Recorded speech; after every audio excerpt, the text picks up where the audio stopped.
ஓட்ட உடசல் பழைய plastic cinema படம் என்று தெரு தெருவாக வித்தா கூட போனி ஆகாத நடிகர் தான் அசோக் செல்வன். பேரை சொன்னன்னு ஒரு டவுட் வரும். அவர் நடிச்ச படம் என்னென்ன அப்படின்னு பாத்தீங்கன்னா பிட்சா 2, தெகிடி, 144, ஆரஞ்சு மிட்டாய். இப்ப ஞாபகம் வந்துருக்கும்ல.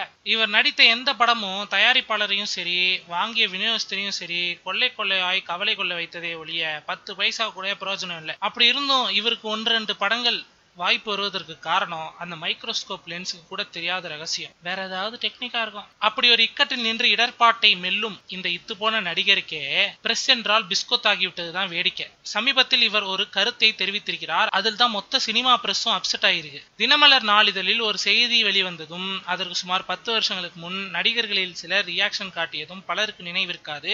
அந்த நாளிதழையும் அந்த செய்திக்கு துளியும் சம்பந்தமில்லாத நிருபர்களையும் பொத்தும் பொதுவாக திட்டி தீர்த்த சூர்யா, விவேக் உள்ளிட்ட நடிகர்கள் மீது சுரணை உள்ள ஒரு நிருபர் போட்ட வழக்கு மீண்டும் விசாரணைக்கு வந்து சம்பந்தப்பட்ட 8 பேர் மீதும் பிடிவாரண்ட் போட்டது ஊட்டி நீதிமன்றம். இதில் வி சப்போர்ட் சூர்யா என்ற ஹேஷ்டாகுடன் அவருக்கு சப்போர்ட் செய்தார்கள் அவரது ரசிகர்கள். இதெல்லாம் ஒரு புறம் இருக்கட்டும், அப்படி பேசிய நடிகர்களே மன்னிப்பு கேட்டதும் அதை சற்றே உப்பு குறைவாக உண்ணும் சினிமா பத்திரிகையாளர்கள் ஏற்றுக்கொண்டு நட்பு பாராட்டி வருவதும் நாடறிந்த கதை. நடுவில் எதற்கு இந்த அசோக் செல்வன் 3 சக்கர சைக்கிளை ஓட்டிக்கொண்டு ரேஸ் மைதானத்திற்குள் நுழைந்தார் என்பதுதான் டவுட். என்ன சொல்லியிருக்கிறார் நம்ம சின்ன தம்பி அப்படின்னா, கண்டனம் தெரிவிக்க வந்த இடத்தில் வாழ்த்து மொழியா பாட முடியும் என்று ட்விட்டரில் கருத்து தெரிவித்திருக்கிறார். இதை அறிந்த சினிமா பத்திரிகையாளர்கள் சும்மா கடந்த சங்க இவர் எதுக்கு மறுபடியும் எடுத்து ஊதுறார் என்று அதிர்ச்சியாகி இருக்கிறார்கள். அதை விட பெரிய அதிர்ச்சி, இந்த உப்புக்கு சப்பானி நடித்த கூட்டத்தில் ஒருத்தம் படம் இந்த மாதம் திரைக்கு வரவிருக்கிறது. பழசையெல்லாம் மறந்துட்டு எல்லோரும் அசோக் செல்வனை நல்லபடியா எழுதி நல்லா வாழ வச்சிருங்க, அது ரொம்ப முக்கியம்.